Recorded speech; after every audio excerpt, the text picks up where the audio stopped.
శివపురాణంలో మీరందరూ వినే ఉన్నారు. బహుశా మనం కలియుగంలో ఉన్నాం కాబట్టి విన్నది రెండో చౌ నుంచి వెళ్ళిపోతుంది. శివపురాణంలో మనకు గుణనిధి అని ఒక కథ వస్తుంది.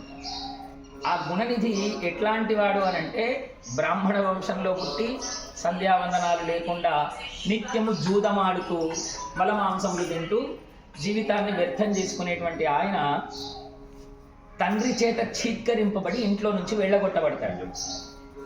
వెళ్ళిపోయినటువంటి వాడికి తేరగా రోజు అమ్మ అన్నం పెడితే తినే అలవాటు. బ్రాహ్మణ వంశంలో పుట్టాడు, అడుక్కు తినరాదు. ఏం చేయాలనో తోచక ఊరి బయట ఒక చెట్టు కింద కూర్చుంటే అనుకోకుండా వాడు అక్కడ పక్కనే ఉన్నటువంటి శివాలయంలో పూజారి గారు శివుడికి అద్భుతమైన నైవేద్యాలన్నీ నివేదన చేస్తాడు. ఆ నైవేద్యాలన్నీ నివేదన చేసిన తర్వాత వీడు బాగా ఆకలితో ఉంటాడు. శివ నైవేద్యం ఎట్లా అయినా తినాలి అని ఆ శివాలయానికి వస్తే గర్భాలయంలో నైవేద్యాలన్నీ ఉంటాయి. అందరినీ దాటుకొని లోపలికి వెళ్ళరాదు. అందుకని ఆ రాత్రంతా ఆ పూజారితో సహా అక్కడికి వచ్చిన భక్తులందరూ శివనామస్మరణ, శివుడి యొక్క ఆరాధన ఇవన్నీ చేస్తే అక్కడనే ఉండి వాడికి తెలియకుండానే ఆ నామస్మరణలన్నీ విని అందరూ పడుకున్న తర్వాత అర్ధరాత్రి గర్భాలయం లోపలికి వెళ్ళి చీకటిగా ఉంటే వాడి పంచను చించి అక్కడ దీపాన్ని వెలిగించి ఆ ప్రసాదాన్ని భుజిస్తాడు. అయితే శాస్త్రం ఏం చెప్పింది అంటే శివ నైవేద్యాన్ని దొంగలించి తినరాదు అని చెప్పింది. దొంగలించి తిన్నటువంటి కారణం చేత వాడు తిని బయటకు వస్తూ ఉంటే ఎవరినో కొన్ని తొక్కాడు. వాళ్ళందరూ వాడిని పట్టుకొని చంపేశారు. ఆ జన్మలో వాడు గుణనిధి అయి అనేక దుష్కర్మలను చేసినప్పటికీ ఎప్పుడైతే శివాలయంలో అంతిమంగా వాడు దీపం వెలిగించాడో వాడు దుర్మార్గుడు కాబట్టి యమదూతలు వచ్చారు, అటు శివదూతలు వచ్చారు. వీడు కైలాసం అంటే వీడు యమలోకం అని. ఎందుకోసం కైలాసం అంటే వాడు వెళ్ళే సమయంలో దీపం వెలిగించాడయ్యా శివాలయంలో, అందుకనే వీడికి కైలాసం అని చెప్పారు. కైలాసం వెళ్ళిపోయాడు. వెళ్ళిన తర్వాత వాడు మరో జన్మలో అద్భుతమైనటువంటి అలకాపురి నగరానికి మహారాజై శివ సాన్నిధ్యంలో కాలక్రమంలో అనేక దీపములు వెలిగించేటువంటి అద్భుతమైనటువంటి ఒక జన్మను మహారాజుగా ఎత్తాడు. అలా మహారాజై వాడి జీవితాంతము శివాలయాలలో దీపాలు వెలిగిస్తూ వెలిగిస్తూ వెలిగిస్తూ ఆ మహారాజుగా కూడా వాడు జన్మను చాలించిన తర్వాత పరమేశ్వరుడు తన సాన్నిధ్యంలో ఉండేటువంటి కుబేరుడిగా వాడికి జన్మనిచ్చాడు. చూడండి, గుణనిధి ఎక్కడ, కుబేర జన్మ ఎక్కడ. కుబేరుడు అంటే సమస్త నిధులకు ఆడవాడు.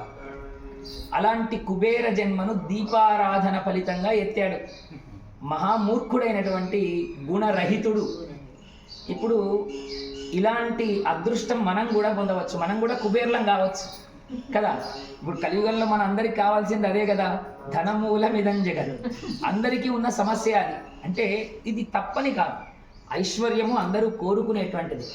అది ధర్మబద్ధమైతే ఇంకా మంచిది, మంచి సంపాదన ఉండాలి.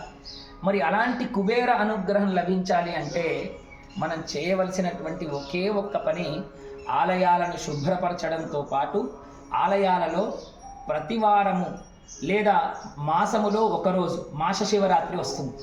ఆ మాస శివరాత్రి రోజు అద్భుతంగా మీ గోసేవ వాళ్ళందరూ ఎట్లాగైతే ఇప్పుడు గోసేవ కలుస్తున్నారు, ఎట్లాగైతే ఆలయ శుభ్రానికి కలుస్తూ ఉన్నారు, ప్రతి మాస శివరాత్రికి ఏదైనా ఒక ఆలయాన్ని ఎంచుకొని సాయం సమయంలో అంటే రుద్రుడికి ప్రీతిపాత్రమైనటువంటి సంధ్యా సమయంలో మీరందరూ లేదా ఎప్పుడైనా సరే అందరికీ అనుకూలమైనటువంటి సమయంలో రుద్రుడికి ప్రీతిపాత్రము సాయంకాలమే కాబట్టి ఆ సమయంలో మీరు తలా ఒక దీపాన్ని వెలిగించండి. అట్లా ప్రతి ఆలయాన్ని ఎంచుకొని 108 దీపాలు ఆ మాస శివరాత్రి నాడు మేము ఈ ఆలయంలో వెలిగిస్తాం అని మీరు ఒక సంకల్పం తీసుకోండి. లేదు, ఒక వ్యక్తికి 40 సంవత్సరాలు వచ్చినాయి అనుకోండి, నేను 40 దీపాలు వెలిగిస్తానని సంకల్పం చేసుకోండి. 50 సంవత్సరాలు వచ్చిన వ్యక్తి 50 దీపాలు.